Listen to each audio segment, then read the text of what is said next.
Buenas tardes. La Asociación Fe y Diálogo, como no podía ser de otra manera, quiere dar las gracias en primer lugar a la concejala de Cultura, Verónica Ruiz, por facilitarnos esta sala del Menador para nuestra conferencia.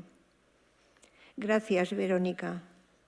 Igualmente, agradecemos a Vicente el regalo de su conferencia y también a todos vosotros por vuestra asistencia. Antes de presentar a Vicente Latre, no quería pasar por alto que estamos viviendo una situación difícil, pero que va acompañada de gestos de esperanza. Hemos visto muchos gestos solidarios que nos han hecho sentir bien por dentro. Ahora es cuando caemos en la cuenta y estamos en las mejores condiciones para que nuestras relaciones puedan ser lo más buenas posibles y a ser buenos siempre. Ahora sí. Vicente Latre es el alma de la Asociación Fe y Diálogo y le tenemos mucho cariño, igual que le hemos tenido a su mujer María José. A ellos les agradecemos su esfuerzo y cercanía con la asociación, siempre generosa y desinteresada. Vicente Latre es doctor en Bellas Artes, catedrático de dibujo y nace en Valencia.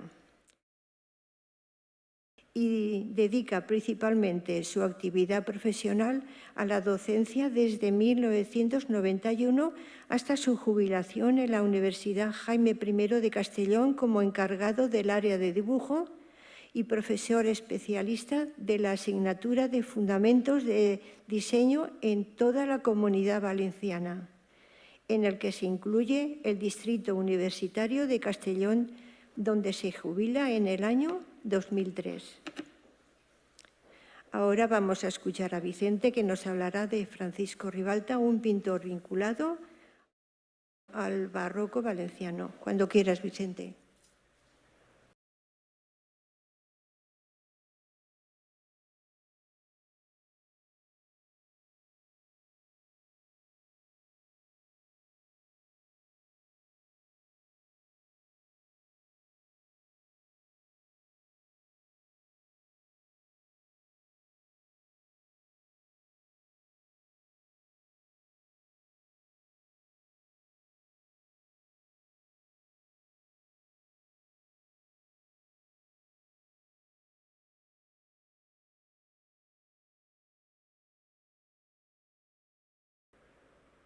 Buenas tardes a todos. ¿Me oyen así bien? Sí, sí, bueno. Pues nada, vamos a empezar esta conferencia que estaba programada hace ya 1 año y medio, y bueno, a causa de la pandemia se fue retrasando. Al principio estaba previsto hacer una conferencia sobre Ribalta y el otro pintor valenciano, él sí valenciano, como veremos ahora luego, que era el pintor José de Ribera. Pero eran demasiadas conferencias para una semana y por eso me he limitado a plantear esta conferencia sobre el pintor Francisco Ribalta.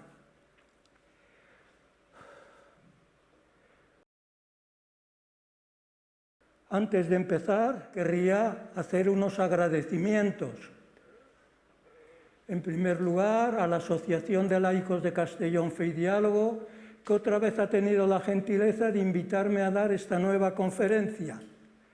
En segundo lugar, a la concejal de Cultura del Ayuntamiento de Castellón, Verónica Ruiz Escrich, y a su secretaria, Cristina Grau, que han conseguido insertarla en la programación cultural del mes de abril, pues que había muchas programaciones y me hicieron un rinconcito. Luego a Laura Tomás Hueso, que es la gestora del Menador, y a los técnicos, uno que está ahí detrás, que me asisten, porque son los técnicos de sonido y de imagen vinculados a esta sala. Y luego, al fin, también a todos los aquí presentes, por su atenta y numerosa asistencia, porque tal vez sea mi última conferencia, ya que considero estar ya amortizado y alcanzando mi fecha de caducidad, como las maquinitas. Bueno, todos estos factores conjugados han permitido que esta conferencia pueda realizarse hoy. Por lo tanto, a todos, muchísimas gracias. Un inciso para la memoria de mi mujer María José Martí Fabregat. Aquí la vemos.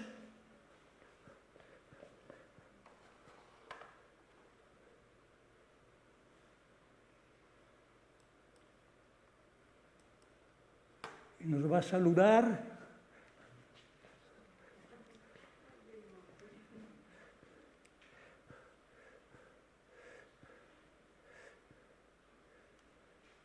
Y bueno, esto ahora, durante 62 años, desde nuestro inicial encuentro en octubre de 1957, que estábamos estudiando los dos Bellas Artes en la Escuela de San Carlos de Valencia, hemos siempre mantenido una profunda y gozosa amistad. Después de unos años de habernos conocido, nos casamos en Pascua de 1971 y en ese año 2021 íbamos a celebrar nuestras bodas de oro. Las celebramos separadas, ella ahí arriba y yo aquí debajo. En todas mis numerosas conferencias siempre he contado con sus sugerentes apreciaciones y sobre todo con el respaldo de su vital presencia. Esta es la primera vez que actúo solo. Es por eso que se la dedico la conferencia con todo mi cariño, sabiendo que desde su silencio y ausencia también me está acompañando.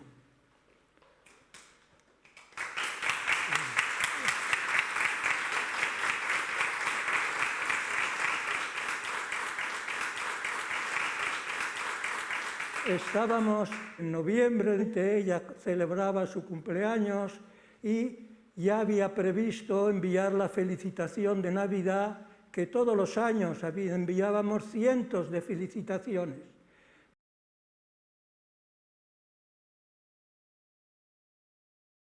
Pues bien, ella hizo esta felicitación. Si hubiese estado en los envíos, la hubiese firmado, yo la hago firmar ahora. Y bueno, esta felicitación surgió después de haber leído a Rabindranath Tagore en su obra El jardinero, que tiene unos apartados que son preciosos. Leo uno solamente para no hacer larga la conferencia, o dos. La noche solitaria está atravesada en tu camino y la aurora duerme tras los montes sombríos. Las estrellas, contenido el aliento, cuentan las horas. La luna débil nada en el cielo profundo. Pájaro mío, óyeme, no cierres las alas. Ni la esperanza ni el temor son tuyos. No hay para ti palabras ni suspiros, ni gritos, ni hogar, ni nido. Solo tienes tus dos alas y el cielo sin rutas. Pájaro mío, óyeme, no cierres las alas. Bueno, como veis, es por eso que ya puso en esta, después de haber dibujado la felicitación, puso también, pájaro mío, no cierres tú las alas. Muy a pesar de la trágica circunstancia de la temible pandemia actual, que nos afecta a toda la humanidad, y de la ausencia de María José desde hace ya más de un año, casi un año y medio, el vuelo de su paloma persiste desafiando el espacio y el tiempo para animar nuestra esperanza de que se cumpla ese maravilloso y gozoso presagio profético de Isaías de ver un día resplandecer la justicia en el mundo. Y bueno, ya pasamos a la conferencia y antes de empezarla ha coincidido que estos días han visto en los periódicos que han descubierto un cuadro de Caravaggio. Creían que era de Rivera, del Círculo de Rivera, pero luego los expertos se han dado cuenta que era del pintor Caravaggio. Ese cuadro, la Dirección General de Bellas Artes, al enterar que iban a subastarlo y que el precio de salida era de 1.500 euros, podíamos haberlo comprado el cuadro casi todos nosotros, pero enseguida todos los expertos se lanzaron sobre el mercado y entonces el Ministerio paralizó la subasta, porque siempre tendrá, una vez autentificado el cuadro, siempre tendrá la posibilidad de vetar la compra para que no salga de España. Pues bueno, aquí tenemos ese cuadro de Caravaggio. Es interesante porque él pintó muchas escenas trágicas. Esta es la decapitación de San Juan Bautista, pero la cabeza de San Juan Bautista es su autorretrato. Por lo tanto, nos sirve de presentación. Y el cuadro es este, un Ecce Homo, que lo han titulado La coronación de espinas, y es un cuadro muy del tenebrismo del barroco.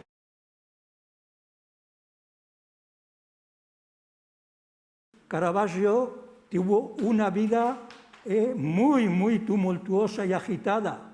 Él nació en Milán, con una gran capacidad de enfrascarse en riñas, en peleas. En Milán estuvo de jovencito, le iba mal, aprendió mucho, pero no ganaba dinero. Se fue a Roma y tuvo gran éxito en Roma. Y en Roma, en 1606, en una de sus aventuras tumultuosas, mata a un hombre. Y entonces la justicia romana lo persigue para meterlo en la cárcel y juzgarlo.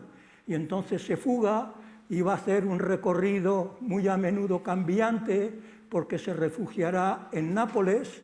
El reino de Nápoles era un virreinato español y ahí estaba protegido. De Nápoles llegó un momento en que alguien intentó asesinarle a él y entonces salió de Nápoles e hizo todo un recorrido por Sicilia, Malta, y otra vez volvió a Sicilia, luego otra vez a Nápoles. En Malta perteneció a la Orden de Malta y trabajó mucho y casi lo hicieron caballero de la Orden de Malta, pero luego empezó a pintar una serie de temas que no eran muy religiosos y entonces lo despidieron, volvió otra vez hacia Nápoles y pretendiendo conseguir un indulto del Papa de Roma, pues se embarcó para ir hacia Roma. Pero llegó a un pueblecito que está un poquito más alto de Roma, que es Porto Ercole, y allí desapareció. Y nunca sabemos qué es lo que pasó, es que murió por una pandemia, es que lo asesinaron realmente, y ya no tuvimos más noticias de él. Este pintor, claro está, en esta conferencia pues va a estar la influencia de él presente en todas las obras de Francisco Ribalta, porque Francisco Ribalta, vamos a ver, es el primer pintor español que se lanza al barroco.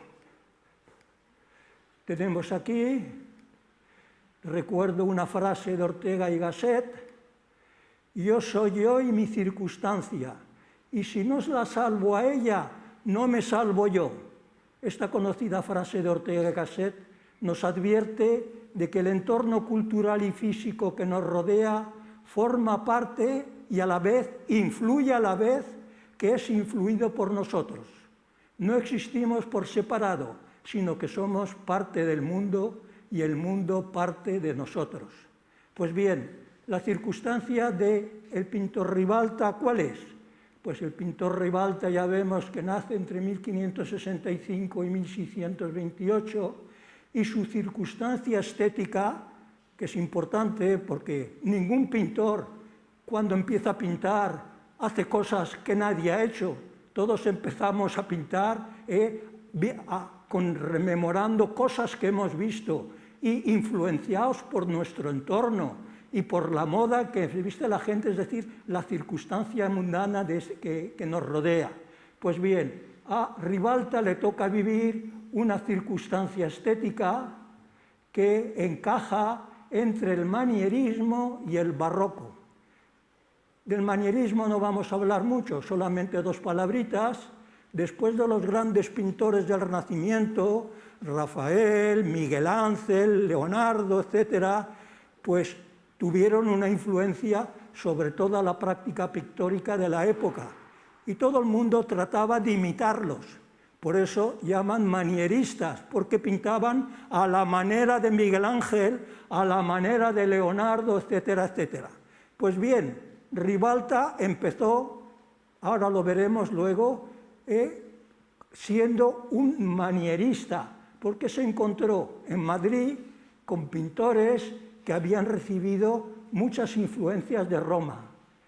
Y luego su gran mérito es que va a evolucionar de un manierismo bastante fuerte, poco a poco, a un expresionismo muy grande del claroscuro, siguiendo las trazas del pintor Caravaggio. Pues bien, tenemos pues manierismo y entramos en las características de la pintura barroca, que es el pintor que en España inicia el barroco. La pintura barroca surge y se desarrolla respaldada por el absolutismo monárquico. Todos los países reinaban los reyes, salvo en Países Bajos, que tenían un rey pero que no pintaba mucho. Era un gobernante que estaba elegido por el pueblo. Y que además las monarquías fueron las principales fuerzas que subvencionaron, que promocionaron a los pintores. Pero al mismo tiempo que el absolutismo monárquico, nos encontramos que es el momento de la Reforma Protestante. Y tenemos toda la Reforma Protestante que va a tener una gran influencia en pintura, porque los protestantes desechan las representaciones en las iglesias. Hay una pintura religiosa en los Países Bajos, pero era para uso personal, las devociones personales. Pero en las iglesias hubo una ruptura, se destruyeron todas las pinturas que decoraban las iglesias. Sin embargo, frente a la Reforma Protestante, la Iglesia Católica lanza su Concilio de Trento y tenemos el movimiento de la Contrarreforma. ¿Qué quería la Iglesia en la Contrarreforma? Acercarse a la gente para que lo que antes se representaba de una manera un poco abstracta, muy idealizada, que todas las iglesias estuviesen llenas de pinturas que fuesen como una catequesis para el pueblo. Y por eso todos estos pintores del barroco van a adoptar los modelos gente de la calle, no van a hacernos Venus ni grandes príncipes, gente de la calle que van a representar los apóstoles, a la Virgen, etcétera, etcétera. Por lo tanto, vamos a tener dos tendencias. La tendencia de la pintura promocionada por la burguesía, para uso personal, que va a introducir algo que no era muy corriente, que eran los retratos personales. Antes hacían los pintores retratos de reyes, pero ahora van a ser los pintores los que van a ir al mercado y van a vender sus pinturas y ofrecer hacer retratos.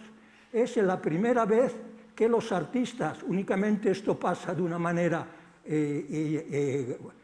fuerte en los Países Bajos, que los pintores salían al mercado, lo mismo que nosotros vamos a comprar sardinas y fruta. Había mercados de pintura y se pagaban, había todas unas transacciones para comprar y vender pintura. Y claro, van a tener mucha importancia los retratos. Rembrandt, por ejemplo, tiene 50 autorretratos, pero tiene retratos de toda la burguesía de los Países Bajos. Aquí en España no pasa eso, hay retratos de reyes, pero la gente normal no se hacía retratos.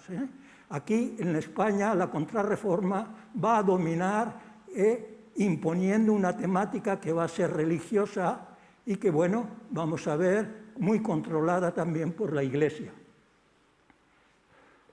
Asistimos que la pintura también del barroco tiene una gran innovación.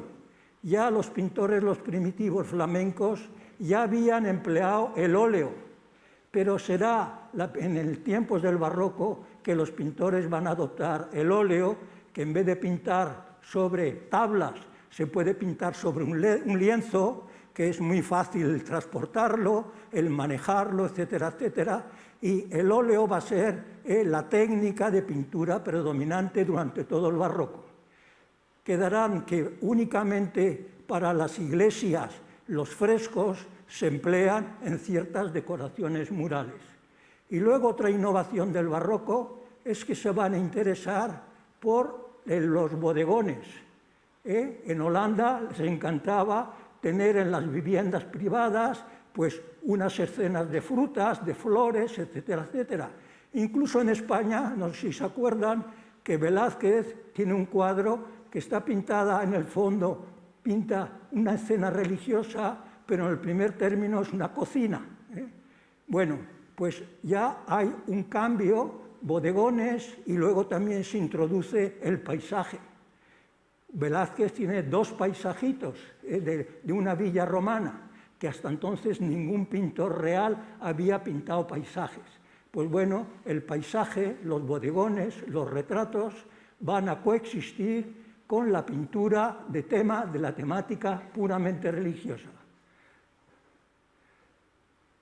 Los temas será, por un lado, lo religioso, y luego los pintores también quieren un poco respirar y no pintar siempre santos. Entonces van a recurrir a temas mitológicos. El pintor Rivera tiene una serie que son todos los dramas de los dioses antiguos, las tormentas que se imponen unos a otros. Pues bien, temas mitológicos coexistiendo con temáticas puramente religiosas, que tenían que tener cuidado, porque, por ejemplo, en el caso de Caravaggio, que cogía modelos muy populares sacados del pueblo, la Iglesia se metió mucho con él porque creía que no eran cuadros demasiado decentes, ¿entendido? O sea que había que respetar ciertas reglas. ¿Qué es lo que tiene de importante la llegada del barroco? Ahora vamos a ver una comparación. Hasta entonces, los renacentistas y los manieristas, el predominio en la composición era el dibujo, lo que estructuraba la composición del cuadro. Vamos a ver un cuadro de Miguel Ángel, que siempre todas las formas están ribeteadas por un límite muy bien definido. En el barroco el dibujo va a estar presente, porque siempre está presente en la pintura, pero va a renunciar a dar la cara y va a ser el color el que va a ser el instrumento primordial de la expresión. Entonces vamos a encontrarnos con contornos indefinidos, muy difuminados, que de hecho se aproximan mucho más a nuestra percepción visual. En la naturaleza no existe ninguna línea, la línea es un invento del dibujante.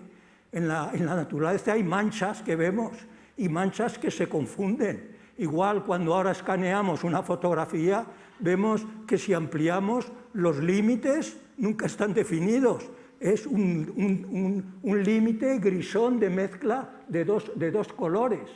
Pues bien, el color va a aproximarnos a una percepción visual, a nuestra percepción visual, y va a tener más realismo porque el color a facilitar mucho la composición del volumen a partir de colores y de los claroscuros de los colores.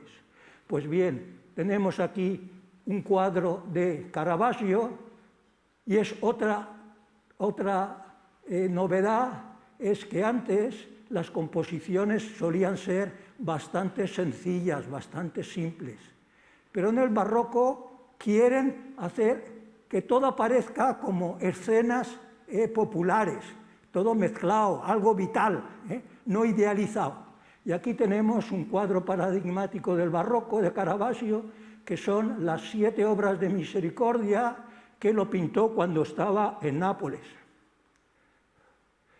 Fíjense, he hecho el numerado, si se fijan, el 1 y el 2 es una señora dando el pecho a un preso, y es dar de comer al hambriento y visitar a los presos. Vamos a otra obra de misericordia, lo tenemos ahí, el 3, enterrar a los muertos. Pues enterrar a los muertos vemos ahí a un sacerdote, a un presbítero, que está con una bengala, y que vemos al Señor, vemos los pies del difunto que está llevándolo para enterrar a los muertos. La curación de los enfermos, vemos que está postrado aquí en el suelo, aparece como uno lisiado, un enfermo. Luego vemos vestir al desnudo. Vemos aquí un señor quitándose la capa como San Martín para dársela a un pobre. Y así sucesivamente, dar de beber al sediento.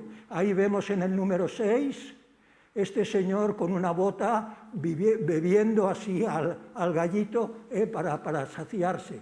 Bueno, etcétera, etcétera. Son composiciones en que vemos que son complejas y así como en el Renacimiento, el eje de las composiciones siempre era la vertical y la horizontal, aquí vamos a ver que todos los ritmos de los cuadros están constituidos por ritmos curvilíneos, que crean una gran tensión en el cuadro. Fíjense el detalle del ángel con la Virgen arriba, que está aquí ampliado.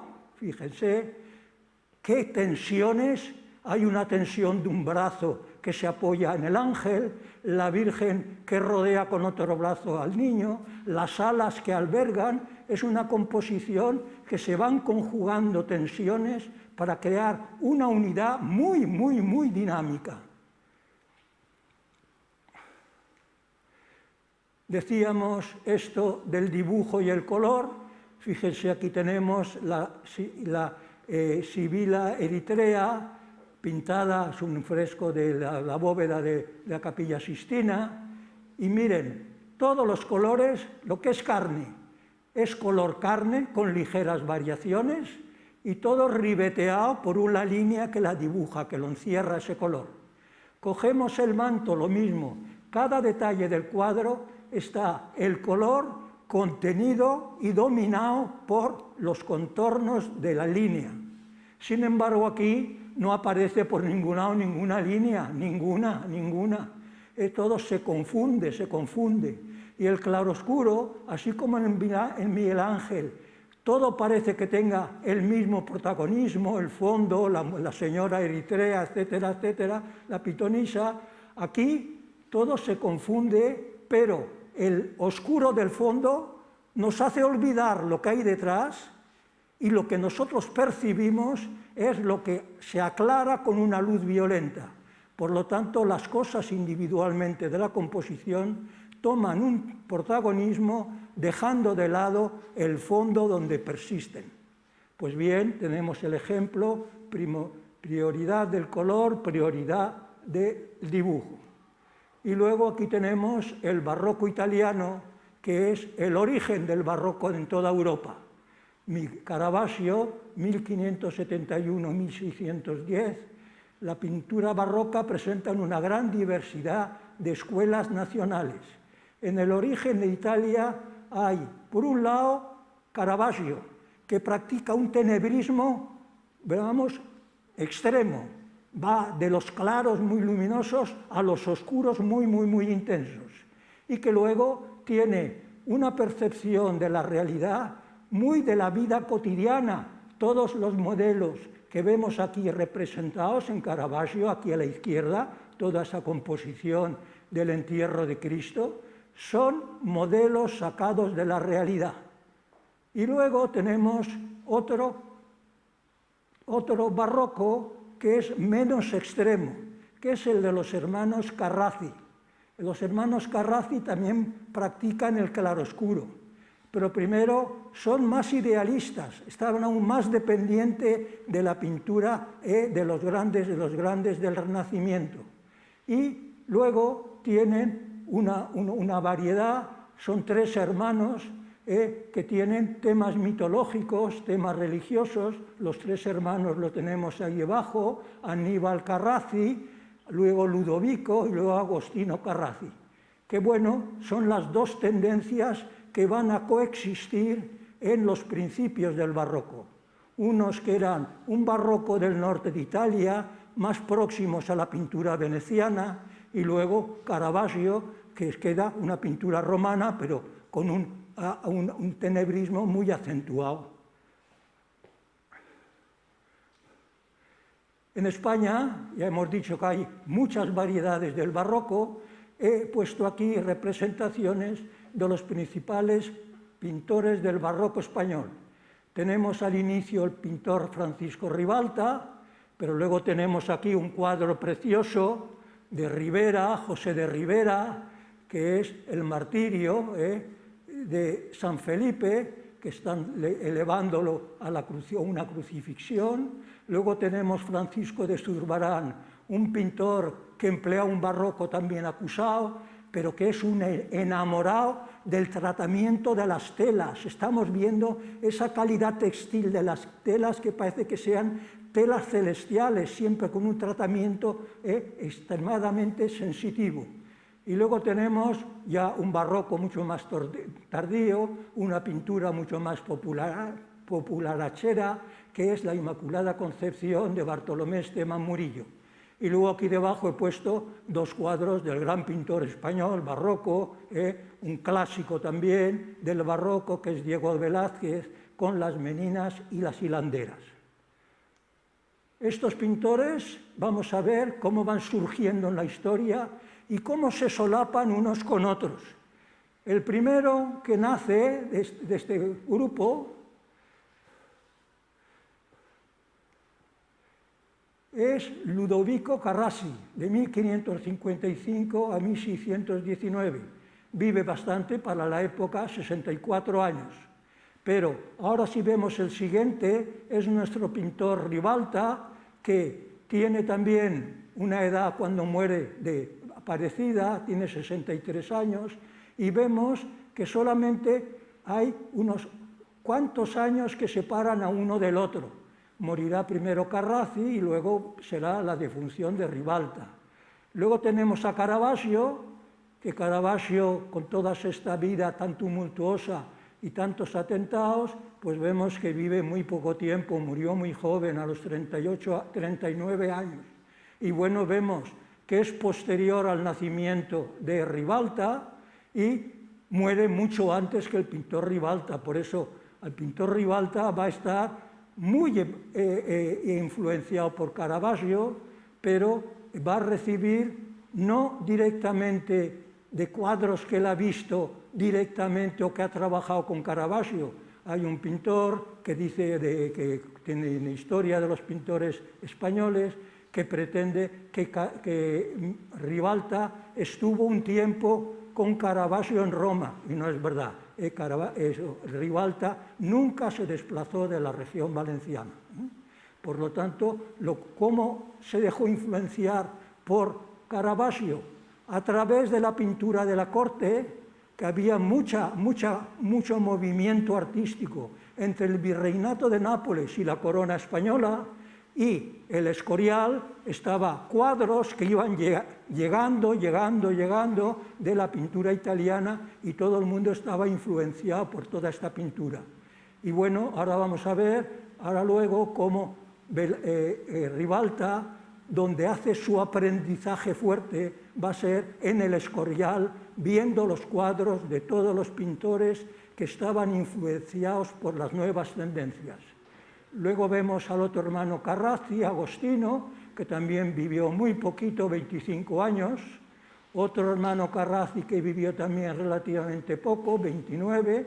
Estos eran los barrocos norteños, más próximos a la pintura veneciana. Y luego vemos al pintor José Ribera, que se estableció en Nápoles. Se cree que Ribera, que es posterior a Ribalta, pasó por Valencia, pero tiene una infancia que se conoce muy poco. Es seguro que Játiva nace a los 10 o 12 añitos, pasa por Valencia. Dicen que si trabajó o bien con Ribalta o bien con gente que trabajaba en el taller de Ribalta, y tal vez se influenció. Pero a los 16 años lo vemos ya en Italia. Entonces su paso por Valencia fue muy rápido. Pero bueno, queda la hipótesis si tuvo un contacto con el pintor Ribalta.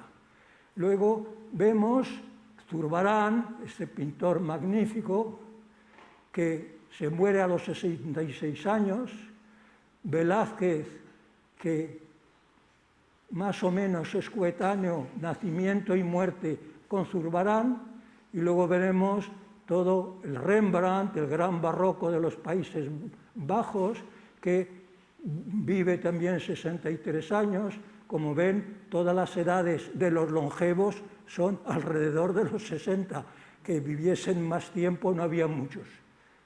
Y luego vemos Murillo, que bueno, este tiene 64 años. Por lo tanto vemos, aquí aparece muy bien, la evolución de todo el desarrollo histórico del barroco y cómo Francisco Ribalta es el primer pintor afincado en España que inicia una transformación rápida que va del manierismo hacia el barroco, a un naturalismo más popular, más de la vida cotidiana diaria. Tenemos aquí los pintores que trabajaron en el taller de Ribalta o que fueron sus seguidores.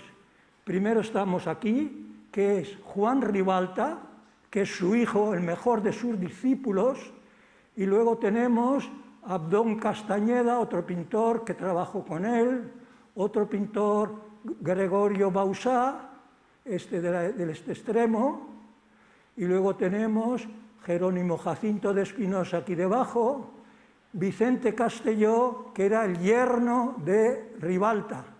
Vicente Castelló se casó con una de las hijas de Ribalta. Qué cosa extraña, no sale su nombre por ningún lado, es rebuscado por todos lados y sale el nombre de otra hija, pero de la hija que se casó con Vicente Castelló, la pobre nadie la nombra. Y luego tenemos aquí Urbano Fos, otro pintor que merodeaba por el taller de Ribalta y que tiene muchas influencias de Ribalta. Por tanto, pintores del taller de Ribalta, y luego tenemos el panorama geopolítico que marcó la vida de Ribalta. 3 reyes durante su vida. Felipe II, ven las coronas que hay dibujaditas ahí, las coronas marcan los años de reinado. Arriba tienen los años de nacimiento y muerte. Y luego debajo tenemos la vida de Ribalta y vemos que durante bastante tiempo, aún toda su juventud y el inicio de su plenitud, aún está Felipe II reinando, y luego el reinado más breve de Felipe III lo abarca todo el reinado y será un reinado problemático, como veremos ahora luego, con la expulsión de los moriscos. Y luego, al final de su vida, aún participa del reinado de Felipe IV. El tiempo de Ribalta, pues todo lo que vemos ahí en naranja fuerte eran las posesiones españolas en Europa, dominaba todo el Mediterráneo, y luego además tenía todas las colonias de América. Y bueno, esto va a encuadrar toda su vida y vemos ahí el itinerario que tiene Ribalta. Vemos aquí que de 0 a 9 años está en su pueblo Solsona, va luego a Barcelona de 10 a 16 años, dura allí 6 años, y luego se va a Madrid, ya veremos cómo, estará de 17 a 34 años, una quincena de años, trabajando en Madrid, y que se llega a ganarse bien la vida y sobre todo en el Escorial.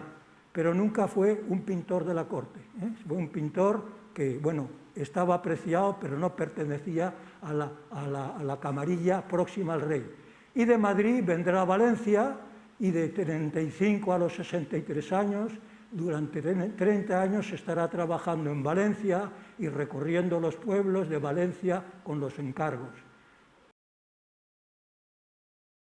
Hemos visto pues toda la circunstancia de Ribalta, y aquí tenemos este acontecimiento que marcó la vida mucho en la región valenciana, que fue la trágica expulsión de los moriscos, que fue ordenada por el rey Felipe III y llevada a cabo entre 1609 y 1613. Los moriscos expulsados fueron expulsados en el año 1609 en Valencia, en las 2 Castillas y Aragón en el año 1610. Al principio el rey Felipe III no estaba proclive a expulsarlos, y Rivera, que era el arzobispo entonces de Valencia, pues al principio tenemos un cuadro en que está tratando con mucha ceremonia a los moriscos para ver si se convierten. pero al final vio que no daba resultados las conversiones y, respaldado por la reina también, que era Margarita de Austria, se empeñó de una manera trágica e intempestiva a expulsar a todos los pobres moriscos de España. Fueron expulsados, en España habían 325.000 moriscos y se expulsó a 300.000. Y bueno, ¿se podían ir con qué? Con lo que llevaban a cuestas puesto. No permitían almacenar y llevarse carretas con sus bienes, lo que llevaban encima. Y fue, bueno, un drama realmente que el patriarca Rivera, Juan de Rivera, pues tuvo un comportamiento muy extremo. A pesar de todo, el Papa Juan XXIII lo hizo santo, pero en fin, fue un desastre para la comunidad valenciana. Aquí tenemos dos representaciones del tiempo, una es el embarque de los moriscos en el Grao de Valencia y otro el embarque de los moriscos en el puerto de Denia, que iban directamente hacia la costa africana, estos barcos. Vemos aquí dos cuadros, un cuadro de un pintor que es muy nuestro, Puig Roda, que tiene la expulsión de los moriscos, y vemos cómo ha representado el drama. Gente desesperada esperando a que vengan los barcos para llevárselo. Y abajo una visión más conciliante hecha por un cuadro del pintor Fray Domingo Marqués, valenciano, que vemos con un cariño como el patriarca Juan de Rivera está intentando de convencer al de eso, pero que es una representación un poco idealizada. A Ribalta, esta expulsión de los moriscos le tocó de cerca, porque esto cambió toda la economía del país valenciano. Y al mismo tiempo, en esos años, tenemos el inicio de una reforma, la reforma del Concilio de Trento, que quiere dar una formación de mayor profundidad. En Valencia ya había la Universidad de Valencia ya existía, fue fundada en el año 1499 bajo el nombre de Estudi General, que ha guardado hasta ahora, y lo hizo en el contexto histórico en que la ciudad de Valencia tenía una gran riqueza y era de las principales ciudades del Reino de Aragón y con bastante riqueza. Este Estudi General tuvo la bendición del Papa Alejandro VI, que emitió una bula para que los obispos de Valencia certificasen la formación, para que veamos que en aquella época la Iglesia tenía mucha mano en toda la universidad, porque controlaba la universidad dando los títulos.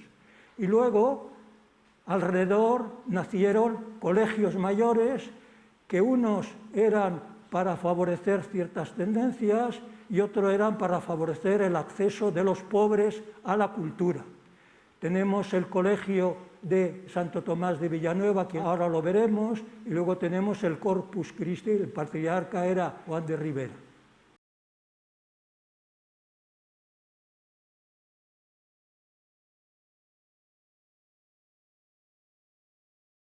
Las enseñanzas que se daban eran pues todas las de la época: teología, filosofía, medicina, artes y derecho.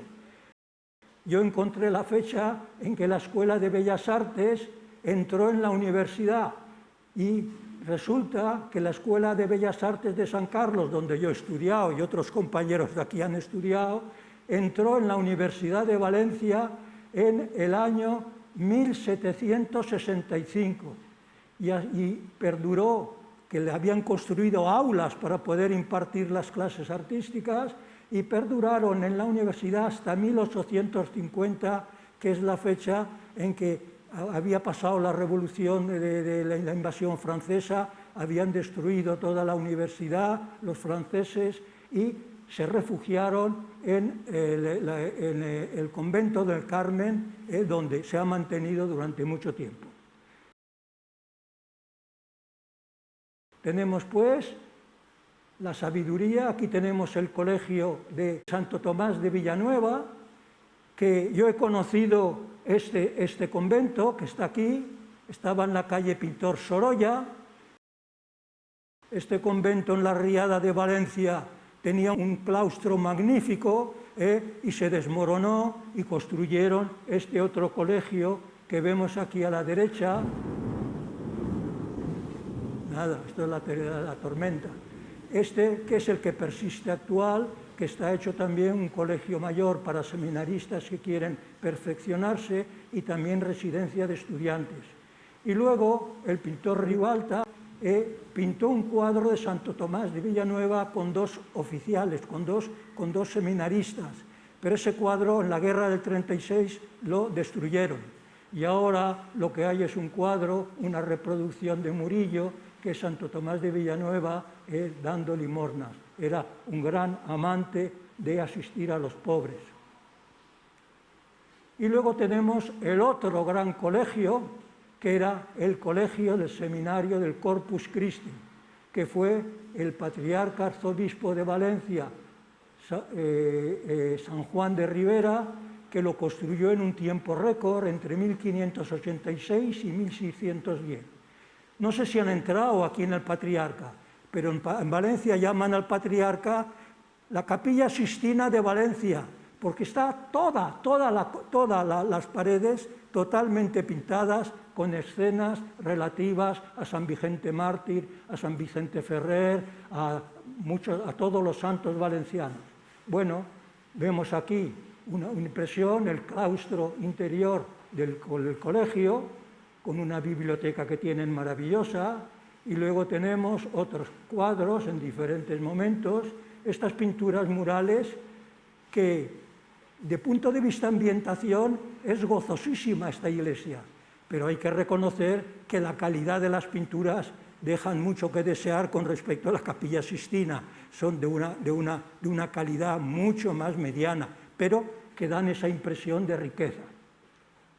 Vemos aquí sitios en que van a pintar Ribalta, la Cartuja de Portaceli, fundada en 1272, muy temprano, y que fue el hermano de San Vicente Ferrer, Bonifacio Ferrer, que tras enviudar, estaba casado, enviudó y entró con sus dos hijos y se hizo cartujos. Llegó a ser prior y es un personaje bastante curioso, porque fue el valenciano que consiguió la traducción, la primera traducción que hay de la Biblia en valenciano, que el pontífice no quería traducciones que no fuesen la Vulgata, y entonces cogió, y la traducción que había hecho del valenciano, que era una traducción magnífica, era la cuarta traducción que se hacía en Europa de la Biblia a una lengua vernácula. Pues mandó quemar todos los ejemplares y únicamente se conserva una paginita de su Biblia en una biblioteca de Estados Unidos, pero una sola, todo lo demás fue destruido. Bueno, un centro de cultura que hay que tener, porque ahí se pintaron todos los cuadros Ribalta. Y luego había otra cartuja, que era la Cartuja de Vall de Crist, que en la expropiación se abandonó y que luego ha ido cayendo en ruinas y ahora me parece que están restaurándola. También ahí estuvo Bonifacio Ferrer siendo prior. Y aquí vemos en este dibujo que hay aquí arriba la envergadura que tenía la Cartuja de Vall de Crist. No sé si han visitado una cartuja. Cada una de estos cuadraditos son celdas de cartujos. Y cada cartujo, como hacen una vida en solitario, únicamente tienen derecho a rezar juntos por la noche, los maitines, y a verse una vez por mes, dar un paseo de conjunto. Pero todo lo demás hacen una vida en soledad eremítica. Pues bueno, cada una de estas casitas tiene el Ave María, que es la celda donde rezan, y es la entrada. Luego tienen un trocito que es un taller, que muchas veces hay un torno de pedal para que puedan hacer trabajos manuales. Y luego tienen un jardincito en que cultivan flores o frutas o lo que quieran. Y bueno, fíjense la envergadura, y se ven 1, 2, 3, 4, 5, 6, 7, 8, 20 o 30 celdas de cartujos, lo que quiere decir que era una comunidad importante. Bueno, vemos la vida de Ribalta, habíamos dicho que nace en Solsona, pero ha habido un horror garrafal, que aquí en la calle del medio pone Casa Natalicia del pintor Ribalta. Ribalta no nació en Castellón. Esto en el siglo XVIII, por una confusión, que encontraron partidas de nacimiento que veían que podían ser de Ribalta, se creyeron que había nacido en Castellón por la cantidad de obras que había en la región de él, pero no nació en Castellón. Y además había ya testimonios que ponían en duda esa creencia, porque Ribalta fue amigo de Lope de Vega, lo conoció en Madrid, y Lope de Vega lo menciona diciendo Francisco Ribalta catalá. Y la gente se creía que catalá es que era un apellido, pero no era apellido, es que Francisco Ribalta era catalán. Y además, en el primer cuadro que pintó cuando llegó a Madrid, ahí abajo vemos ahí un retablito pequeño, ahí lo vemos, que es la firma de Ribalta. Ampliado pone Francisco Ribalta catalá, lo pintó en Madrid, tal fecha, no sé, el tal año. Por lo tanto, había testimonios que contradecían a las investigaciones que habían hecho una serie de señores valencianos. Todo esto duró hasta principios del siglo XIX. Y bueno, ya salieron luego una serie de investigaciones para aclarar. Antoni Gascó pues, estuvo ahí buscando registros y estas son las partidas de nacimiento que aparecían ciertos Francisco Ribaltas que podían ser el nacimiento de él, pero que eran contradictorias con respecto a eso. Bueno, consiguió aclararlo y ahí se quedó la historia, pero a pesar de todo vemos que aquí en Castellón pues tenemos el Instituto Ribalta, el Parque Ribalta, la estatua de Ribalta en los jardines del parque, etcétera, etcétera, etcétera. Y ya se deshizo el entuerto. Nació pues en Solsona, en un entorno pirenaico, es un pueblo alto, está a 670 de altura con respecto al nivel del mar, y era una ciudad en ese momento importante porque tenía arzobispado, etcétera, etcétera. Allí pasará toda su niñez, desde los 1 a los 9 años. Después, a los 9 años, va y se va a vivir a Barcelona. Barcelona entonces no era ninguna gran ciudad. En el paso del siglo XV del siglo XVI al XVII, Barcelona era una ciudad de solo 35.000 habitantes y había tenido una pérdida de habitantes, se perdió 6.250 vecinos por los ataques de la peste. Es posible que cuando llegaron, el padre de Ribalta murió, él entró allí a trabajar como sastre y estaba un hermano suyo y 2 hermanas suyas. Y entonces, cuando murió su padre, el hermano mayor decidió vender todo el patrimonio que habían tenido en Solsona. Y se sabe la fecha en que Ribalta hizo las cuentas con sus hermanos y enseguida salió de Barcelona y se fue a Madrid. Vemos Madrid de la época, tampoco creamos que es una ciudad muy importante. Madrid fue capital en el reinado de Felipe II. La eligió primero porque era una ciudad que estaba central, porque tenía agua, porque tenía parques y bosques para poder cazar, y que luego no había ninguna gran autoridad eclesiástica que le pudiese hacerle la contraria. Toda la nobleza y las autoridades eran muy modestitas, y por eso se escogió Madrid. Pero vemos aquí, en el paisaje pintado de la época, 1582, no nos imaginamos, ahí vemos el Alcázar de Madrid, que es el mismo sitio donde ahora está el Palacio Real, y claro, no nos imaginamos, vemos que el Palacio Real, cuando avanzamos por la calle del Palacio Real, vemos que hay un puente y hay una parte de Madrid que cae en contrabajo, pero no nos imaginamos un Madrid que estuviese coronando una serie de lomas, como aparece ahí. Y esto era la ciudad de esa época. Aquí el Palacio Real aparece representado, el dibujo es muy bueno. Aquí estaba el Palacio Real, en la colina, y esto era el Paso del Manzanares. Bueno, en Madrid, recién llegado a Madrid, llega con solo 17 años, y ni más ni menos que pinta este cuadro que veremos ahora luego, este cuadro que es los preparativos de la crucifixión.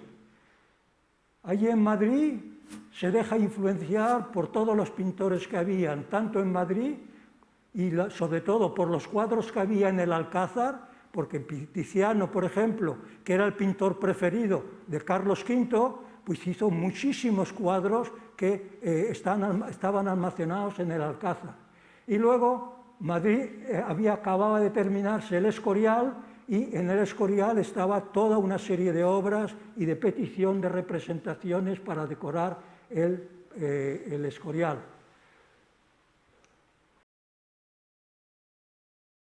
Vemos aquí el Alcázar de Madrid y luego la población de Madrid. Fíjense que al principio, en 1561, tenía 12.700 habitantes solamente. Y cuando ya se consolidó como capital, llegó a 40.000. 40.000 supone un cuarto de la población de Castellón. Bueno, en Madrid conoció a Lope de Vega y como morirá muy pronto Felipe II, Lope de Vega es el quien le pondrá en contacto con el patriarca Juan de Ribera, porque Lope de Vega era el secretario del marqués de Malpica, que se había casado con una hermanastra del patriarca, o sea que era su cuñado.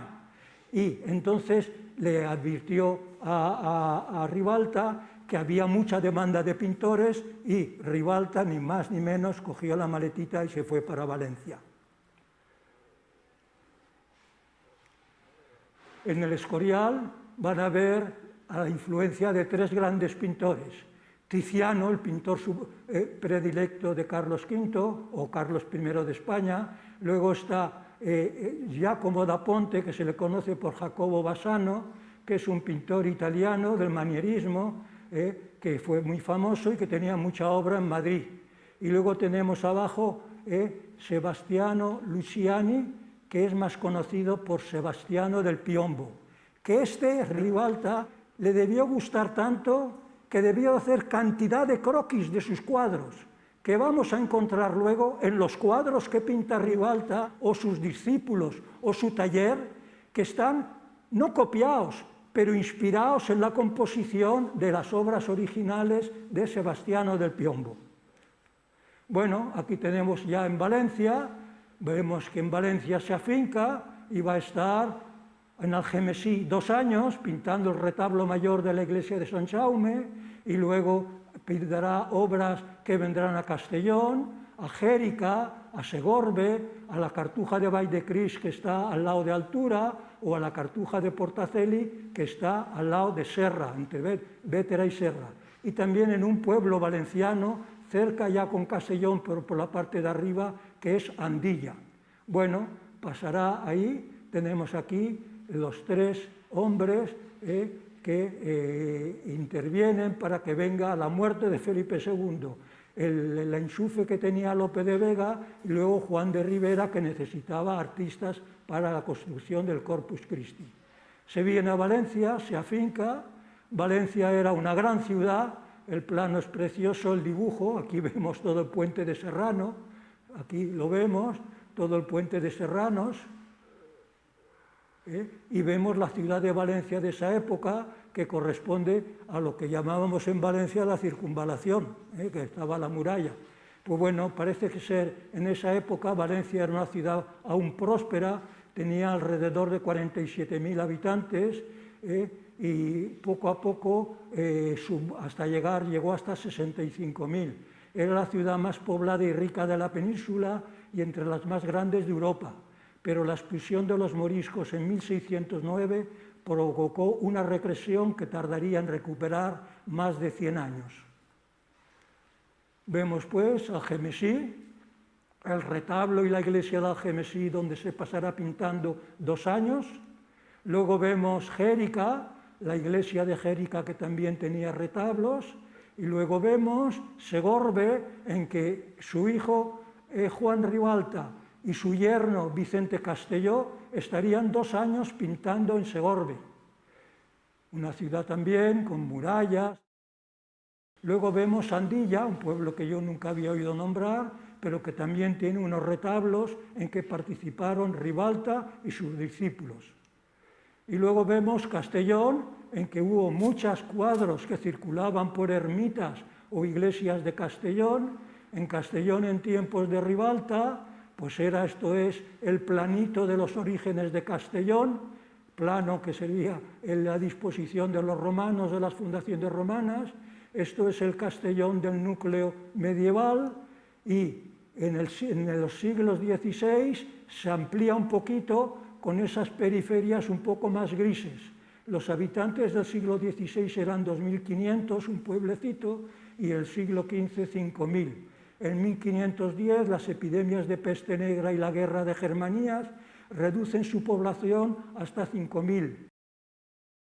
Se quedan con 2.500 habitantes. La población y ciudad se recuperan. En 1549 habían ya 4.000 habitantes, y en 1604 se termina el Fadrí y la Casa Abadía, y se construye la lonja del cáñamo, del Cánem. Bueno, luego la Castellón, está aquí el Fadrí y la Catedral, Santa María, y luego Castellón, claro está, en cada siglo vemos el crecimiento que va teniendo hasta llegar a la ciudad que nosotros conocemos. Vemos pues, hemos visto ya el entorno de Ribalta, su vida, su circunstancia, y ahora vamos a ver lo que nos interesa, su obra. Es fácil hablar de la circunstancia y de la vida, pero es muy difícil hablar de la pintura. La pintura no está hecha para hablar de ella, la pintura está hecha para verla y disfrutarla. No sé, hay grandes autores y críticos de arte que dicen que no hay forma de poder demostrar racionalmente que una obra de Mozart es superior a la de esos cantantes de ahora. No se puede demostrar que uno sea mayor que otra. Hay una especie de consensos que se establecen de lo que es buena música, de lo que es buena pintura, pero no se puede demostrar con argumentos. Lo que hay que sentir es emoción entre ellas y valorarlas. Pues bueno, vemos aquí el primer cuadro que pinta Francisco Ribalta a los 17 años, que está en el Museo del Hermitage de San Petersburgo.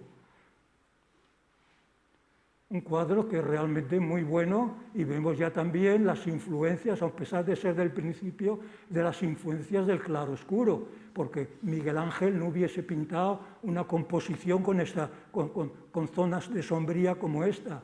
Y luego vemos esta animosidad de los pintores barrocos, que además de la escena ponen elementos, ahí están en el fondo 2 mujeres como si fuesen a ver a la cruz, en la cruz a Jesús. Hacen mezcla de escenas.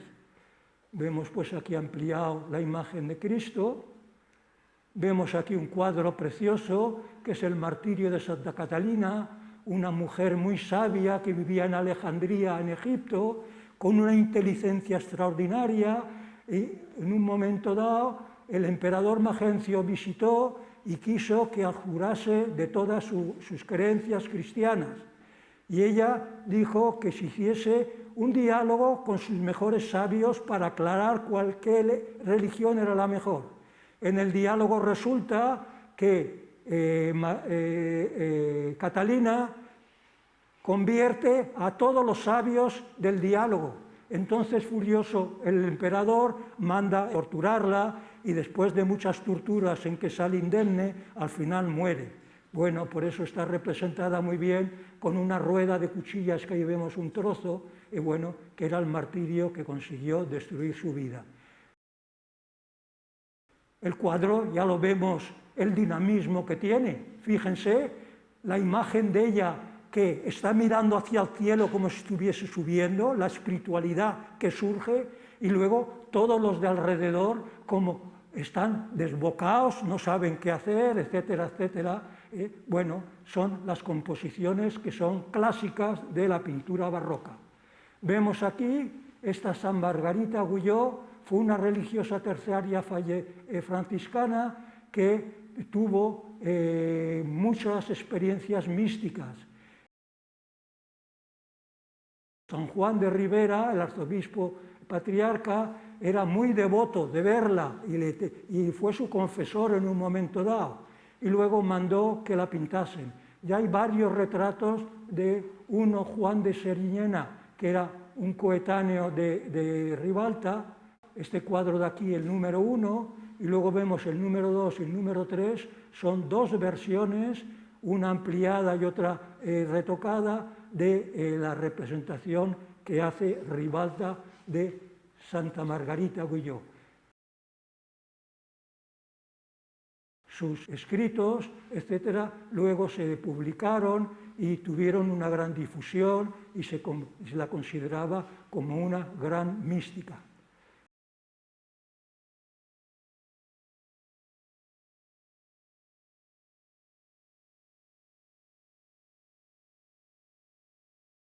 Vemos el tratamiento que hace aquí Francisco Ribalta, fíjense las manos, y esto es el tratamiento que hace Juan de Sariñena. Está claro que el tratamiento que hace Francisco Ribalta es de una fortaleza y de un expresionismo muy superior al que le hace Juan de Sariñena. Pero eran coetáneos y han trabajado incluso juntos muchas veces.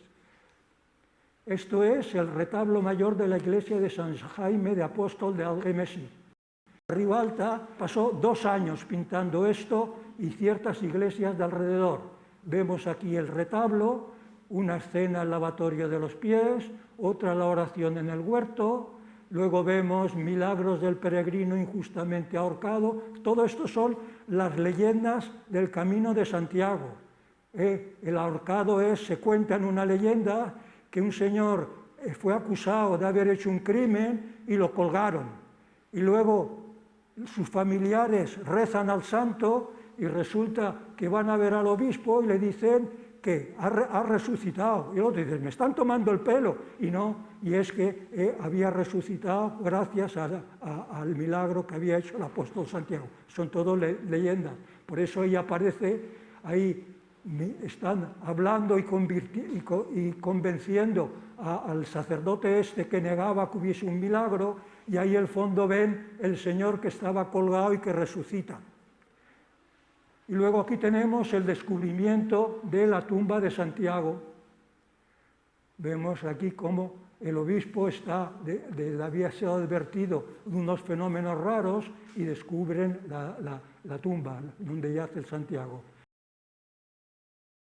Aquí representaciones de santos del retablo, está San Onofre, San Pablo, San Pedro, la visión de Santiago por el obispo Esteban, que había visto en un sueño la victoria de Santiago contra los musulmanes.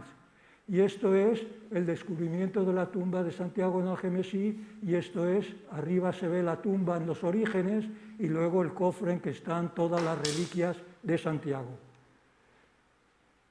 La aparición de Cristo a San Vicente Ferrer, santo valenciano, 2 cuadros maravillosos en claroscuro, y vemos todas las poses muy realistas, todos cuando pueden rodeados de gente muy popular. Luego vemos el cuadro, uno de los cuadros principales, que es la degollación de Santiago. Vemos cómo está sufriendo el martirio, que van a cortarle la cabeza de un navajazo. Y luego vemos Santiago en la batalla de Clavijo. Luego vemos los 4 evangelistas que están en todo el retablo de Algemesí, San Lucas, San Juan, San Mateo, San Marcos. Luego vemos el sueño de San José, también de la Basílica de San Jaime. Esto se cree que es una copia del original. Luego vemos la huida a Egipto, que parece que está guardada en la Diputación de Valencia, y Jesús entre los doctores, que está también en la Diputación de Valencia. Vemos la muerte de San José, asistido por Jesús y por María, y luego vemos los desposorios de la Virgen de la Diputación de Valencia, que la guardan. Luego vemos un cuadro muy encantador, que es la educación de la Virgen, su madre y su padre, y la niña que está ahí recibiendo con mucha modestia sus enseñanzas. La adoración de los magos, y luego este cuadro, que ha habido mucha polémica, se atribuye a Ribalta, muchos están seguros que es de Ribalta y otros que dicen que no creen que sea de Ribalta. La cuestión es de la época y bueno, está atribuido. Un cuadro que estaba muy deteriorado, que era la oración de Jesús en el huerto, que después de la restauración es de una colección particular, pues vemos la composición bastante grandiosa de la oración de Jesús en el huerto. Y luego este cuadro, que es encantador. Hubo un hermano que se llamaba Francisco del Niño Jesús, que luego se haría lego carmelita, pero al origen tuvo un percance e involuntariamente mató a un hombre. Y arrepentido se pasó toda su vida ayudando a los pobres y ocupándose de las mujeres descarriadas. Tenía tanta fama y estaba en tanta olor de santidad que el beato Juan de Ribera, o San Juan de Ribera, el patriarca, le llamó a Valencia para que fundase un hospicio de pobres y un hostal para mujeres prostitutas arrepentidas. Fue el primer hostal para rehacer su vida las prostitutas de la época. Y bueno, ha hecho este cuadro magnífico, que es la Virgen mostrando a su hijo al hermano Francisco del Niño Jesús. Fue proclamado venerable en 1769 por el Papa Clemente XIII, pero luego ya se olvidaron de él y nunca lo han hecho santo. Pero vamos, todo el mundo mantiene su devoción. Vemos aquí, llegamos al patriarca, la iglesia del patriarca, la iglesia del Corpus Christi. Y vemos el cuadro central y vemos arriba en el ático del retablo el nacimiento de Jesús, que ahora veremos ampliados. Vemos aquí el ático, el escuadrito que estaba en la parte superior, y aquí el retrato de la cena, que es una composición muy sui generis, muy propia de Ribalta. Una ampliación, toda la piedad, salvo el Judas, que está mirando, este de aquí, que está mirando la asistencia. Es el único que no mira a Jesús. El cuadro de arriba ampliado, que es encantador.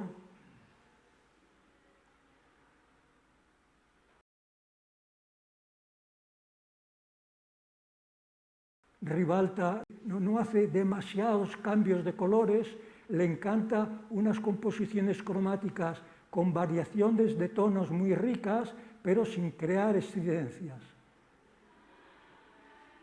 Vemos aquí San Roque, Museo de Valencia, San Sebastián también en el Museo de Valencia. Vemos este cuadro, que era un cuadro de Sebastiano del Piombo, ese que le encantaba tanto a Ribalta y que había hecho apuntes suyos, y lo vemos aquí en un cuadro que sí que es de Ribalta, este de aquí, Encuentro del Nazareno con la Virgen, este de aquí, que toma la posición que había hecho el croquis cuando lo vio el cuadro en el Escorial o en Madrid, pero luego lo amplía haciendo una nueva composición. Ribalta a ese nivel fue muy modesto, nunca quiso fardear de que era original, pero su pintura llegó, el paso ese del manierismo al barroco llegó a una calidad pictórica que es muy extraordinaria. Vemos el cuadro ampliado.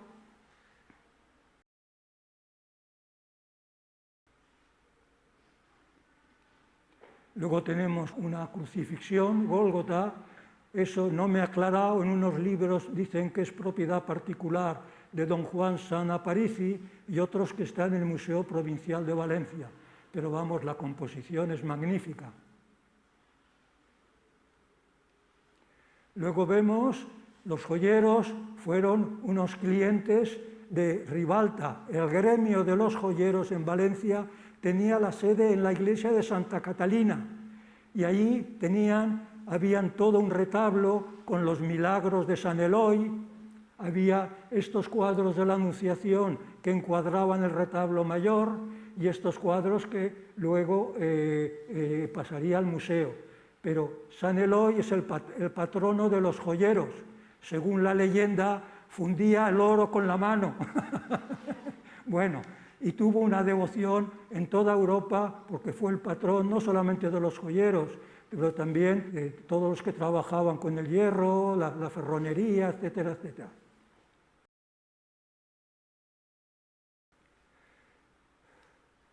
Este es un cuadro que pintó Ribalta cuando el San Juan de Ribera murió y lo pintó en su lecho mortuorio. Por lo tanto, es un testimonio de que era ese retrato que le habían pedido sus familiares, hecho con ligereza. Vemos que no es una cosa muy elaborada, pero está tratado con una gran piedad y que es, vamos, a nivel expresivo muy bueno. Y aquí tenemos la visión de Francisco Jerónimo Simón. Cuando murió el beato Juan de Ribera o San Juan de Ribera, hubo un cura que se llamaba Francisco Jerónimo Simón, que pertenecía a la parroquia de San Andrés de Valencia y que tenía fama de tener visiones extraordinarias de la pasión de Cristo, y se paseaba por Valencia por las noches imitando los procesos del prendimiento de Jesús, yendo hacia la cruz, etc. Y tuvo una popularidad tan grande que en Valencia se establecieron en infinidad de calles altarcitos con representaciones suyas. Todo esto terminó en agua de borrajas porque la Inquisición, por orden del Papa de Roma, decidió que eso no era lugar de culto y que por lo tanto se destruyesen todas las publicaciones y todos los cuadros. Este cuadro que vemos aquí está en la National Gallery de Londres, y el que figura ahí, en vez para que no quemarlo, luego le pusieron la cabeza de San Ignacio de Loyola, y luego cuando lo restauraron en Londres quitaron la cabecita de San Ignacio de Loyola y reapareció de nuevo el retrato de Francisco Jerónimo Simón. Es el cuadro de este señor que murió en olor de santidad. Aquí tenemos ampliado otra representación suya, que es la visión del Calvario del padre Francisco Jerónimo Simón. Un cuadro muy bueno, que parece ser que no tuvo necesidad de restauración, se conservó. Aquí tenemos San Juan Evangelista, que se conserva en el Museo del Prado, otro San Juan Bautista. Aquí vemos un retrato de un personaje famoso que es Ramón Llull de Mallorca, conocido con el nombre castellano de Raimundo Lulio. Fue un laico muy próximo a los franciscanos, filósofo, poeta, místico, teólogo y misionero mallorquín. Fue declarado beato por culto inmemorial, es decir, por aclamación del pueblo y no por los cauces oficiales. Se le considera uno de los primeros escritores en usar la lengua neolatina, la lengua que se hablaba en la calle. Y el retrato es magnífico. Este es un retrato que no he encontrado yo en color, pero era un retrato del patriarca Juan de Ribera, hecho por Ribalta, que pintó varios.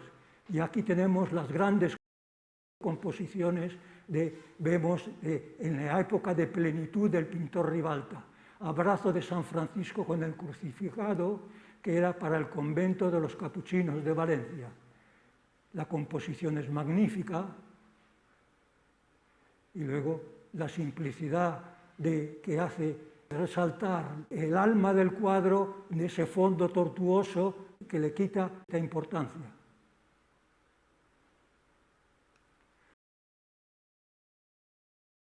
Otro magnífico cuadro, uno de los mejores cuadros de Ribalta, es Cristo abrazando a San Bernardo.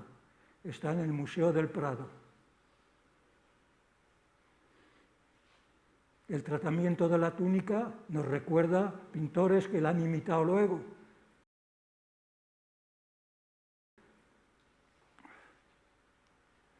Otro cuadro encantador, que es San Francisco confortado por un ángel. Está ahí tocando la guitarra y teniendo una visión celestial.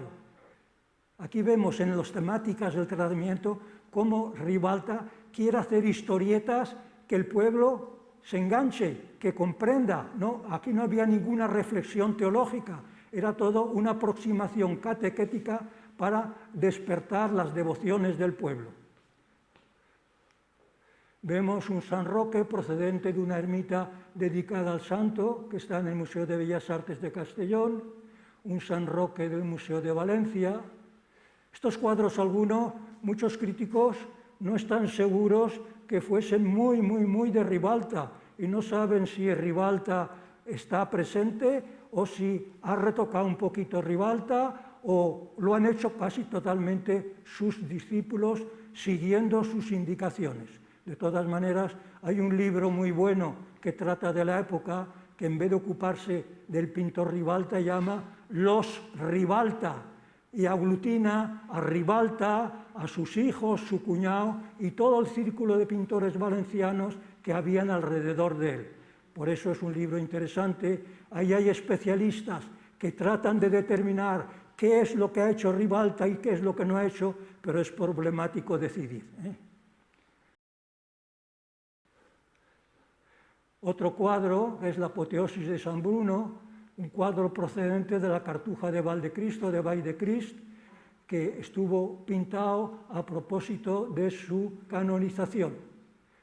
También se duda si fueron Vicente Castellón y Juan Ribalta, que estaban entonces pintando en Segorbe, si se arrimaron también ahí a altura para pintar este cuadro. Pero hay un testimonio de un cartujo del principio de la época que identifica como un cuadro pintado por el pintor Ribalta.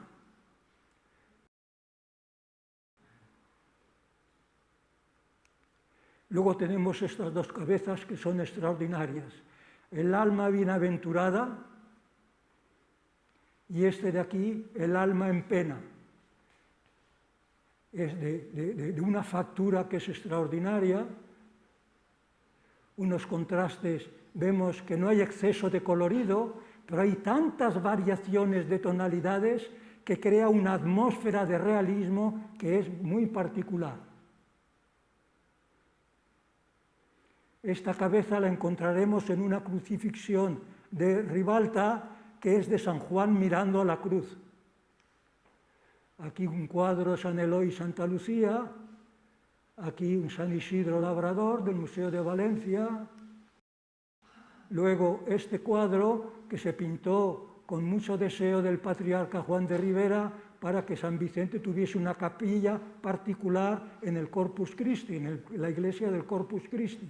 Y ahí he puesto el boceto para que veamos el proceso de composición de los cuadros, cómo se inician y cómo se acaban.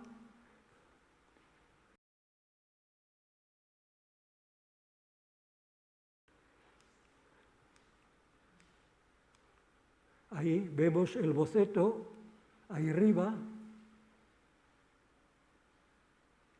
y vemos el tratamiento que hace, que es maravilloso.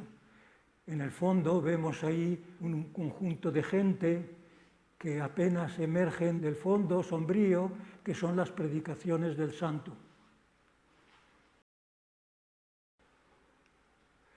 Un cuadro que también, esto parece que ser una copia de Sebastiano del Piombo, pero interpretada a su manera a nivel de color por Ribalta.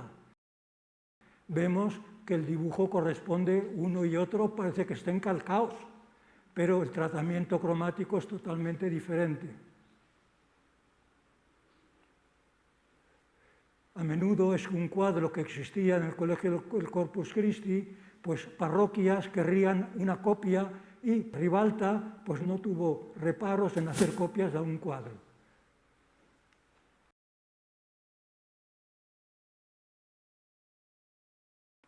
Vemos este cuadro que es precioso, que también tiene sus influencias de Sebastiano del Piombo. El cuerpo de Cristo se parece al que hay ahí arriba, pero el tratamiento del conjunto es totalmente diferente, es mucho más expresivo que el de abajo.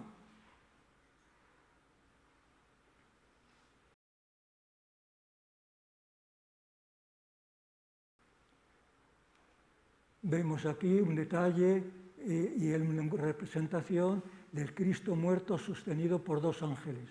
Este está en el Museo del Prado.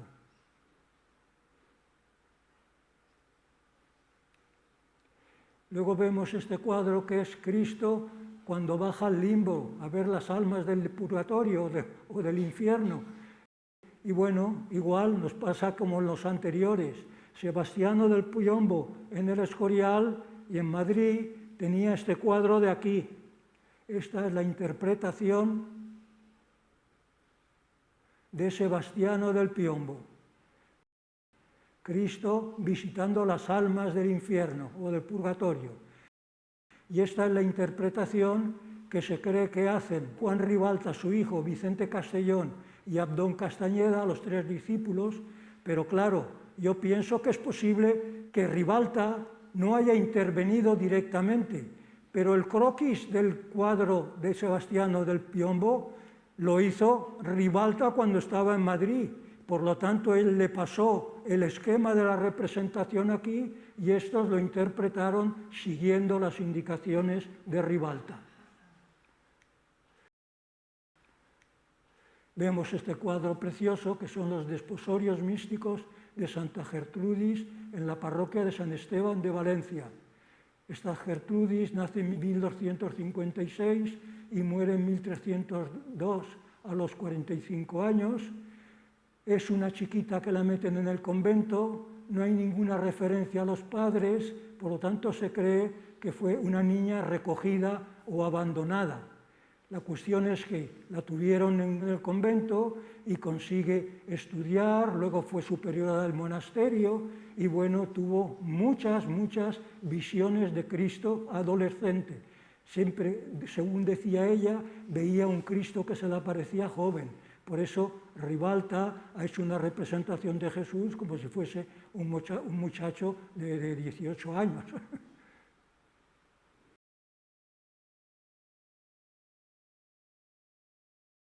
Esta santa tuvo gran influencia porque se leía al igual que los escritos de Santa Teresa y creó también una vía de espiritualidad que ponía en relieve la devoción al Sagrado Corazón de Jesús. Por eso en el hábito lleva un corazón puesto.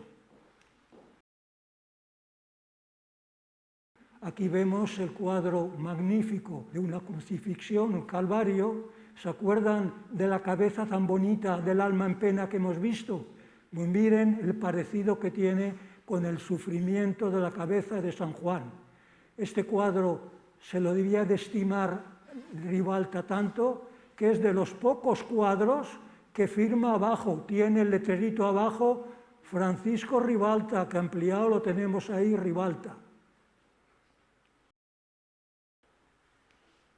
Vemos aquí la obra de Ribalta en el monasterio, en la Cartuja de Portaceli de Valencia. Estos son los cuadros que han almacenado el Museo de Valencia. Y vemos aquí un retablo, estaba la Virgen de Portaceli en el centro, que veremos luego en grande, de un lado San Juan Bautista y del otro lado San Bruno.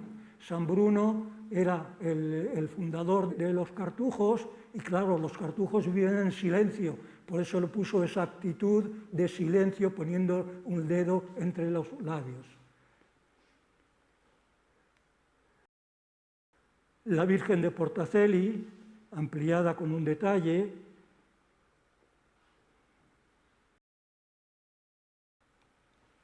Luego vemos aquí los 4 evangelistas.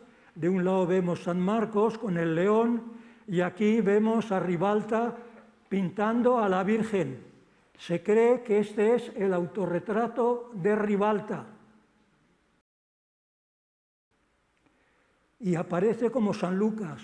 Todos saben que en toda Europa los gremios de los pintores, los colegios de arte, siempre tenían por patrón a San Lucas, porque según la tradición, San Lucas le pintó un retrato a la Virgen.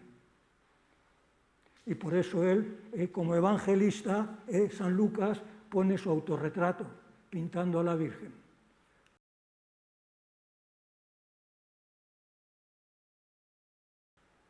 Otros evangelistas, San Mateo y San Juan. Luego vemos los 4 doctores de la Iglesia, San Ambrosio, San Agustín, San Gregorio Magno, San Jerónimo. Luego los 2 pilares de la Iglesia, San Pablo y San Pedro.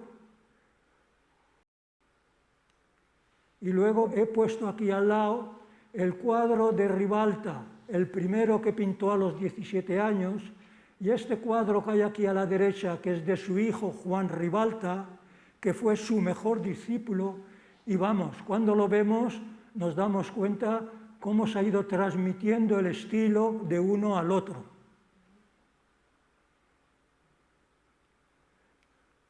Estos son, ahora llegamos a Guadas, esto eran croquis que iban haciendo de los cuadros, este era para la aparición a San Vicente Ferrer, este el croquis de preparación, este el croquis que empleó para San Bruno. Qué diferencia que hay entre los 4 esbozos que rápidamente ha hecho y la magnificencia del retrato de San Bruno que acabamos de ver.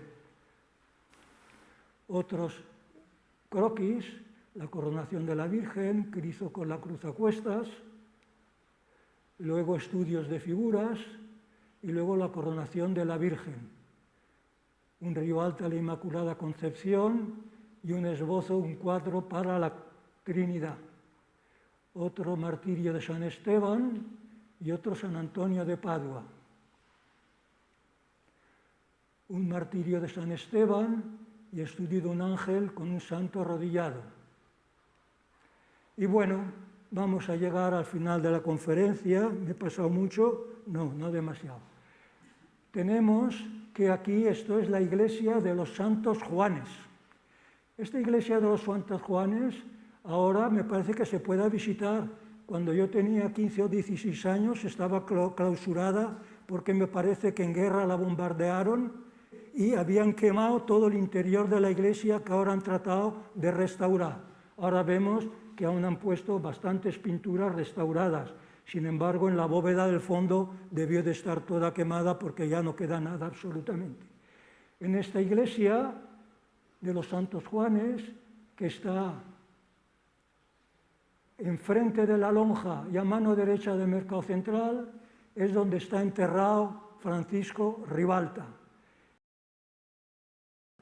Entre 1625 y 1627, el pintor está trabajando para la Cartura de Portacelli, donde pinta Cristo abrazando a San Bernardo, uno de los mejores cuadros del naturalismo y más expresivo de la mística de su tiempo. También aborda el retablo mayor compuesto por 16 pinturas, asistido por su hijo Juan y su yerno Vicente Castellón. Las integrantemente suyas son la de San Bruno, San Juan Bautista, San Pablo y las de los 4 evangelistas, lo que quiere decir que en esos cuadros sus alumnos o sus ayudantes no intervinieron. En los otros se abre el interrogante de cuál es la autoría de todo el cuadro de Ribalta o de uno de sus discípulos. Y luego probablemente su último cuadro, su último trabajo, fue el de la Virgen de Portacelli, que lo elaboró él, pero quedó, no sé si hemos visto antes, nos hemos visto, un pequeño rinconcito que parece que no está acabado, no consiguió terminarlo. Pues bien, el 13 de enero de 1628 muere repentinamente en su domicilio de la calle de Cuarte de Valencia de un ataque de apoplejía, a los 62 años, sin hacer testamento. Al día siguiente fue enterrado en la parroquia de los Santos Juanes. La herencia, como no había hecho testamento, fue motivo de conflicto entre sus hijos Juan y Mariana, que era una monja profesa del convento de Santa Catalina de Siena. Pero muere Ribalta, pero 9 meses después muere su hijo Juan. Y al año siguiente, al inicio, el 2 de marzo del año siguiente, morirá también Mariana, su hija monja. Por lo tanto, la familia de Ribalta se extinguió. Su mujer había muerto justo a su llegada a Valencia. Cuando llegó a Valencia, murió su mujer, dejándole con los 3 hijos, Mariana, Juan y la otra hija que se casó con Vicente Castelló, que nadie sabe su nombre, que no ha quedado consignado su nombre, y que estuvieron viviendo, primero hay testimonios que vivían en la calle Ruzafa de Valencia, vivía con su hijo Juan y una de sus hermanas, y luego estuvo viviendo en la calle Cuerte con una de sus hermanas. Y bueno, cuando murió estaba viviendo en la calle Cuarte.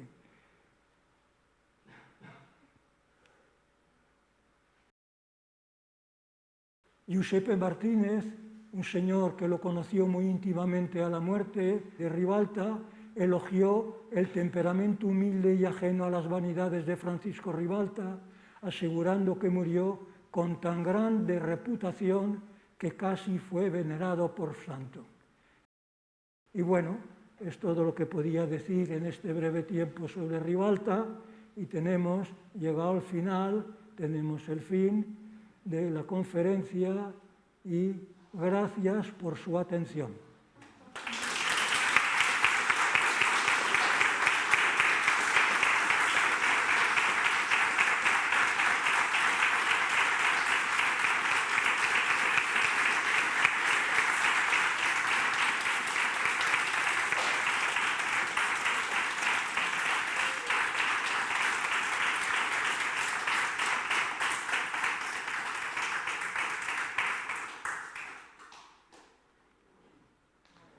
Pues nada, si quieren hacer alguna preguntita, pero vamos, ya he hablado mucho.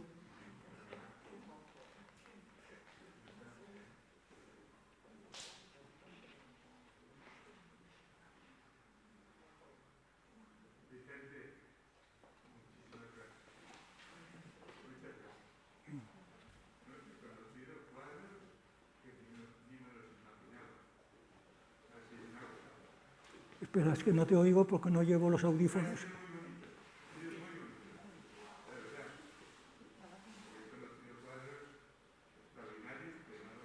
Sí, ¿no? Es un pintor que yo tuvo, no aparece como los grandes figuras del barroco, pero bueno, parece ser que su actuación, al ser el inicio del barroco en España, tuvo gran importancia porque era conocido por todos estos pintores que hemos citado, Velázquez, Zurbarán, Rivera, etc. Todos habían pescado algo de Ribalta, les había abierto horizontes.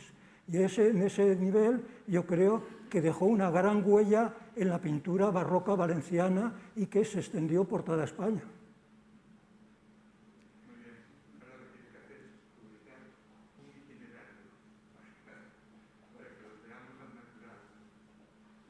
Muy bien. Pues nada, gracias a todos por haber venido.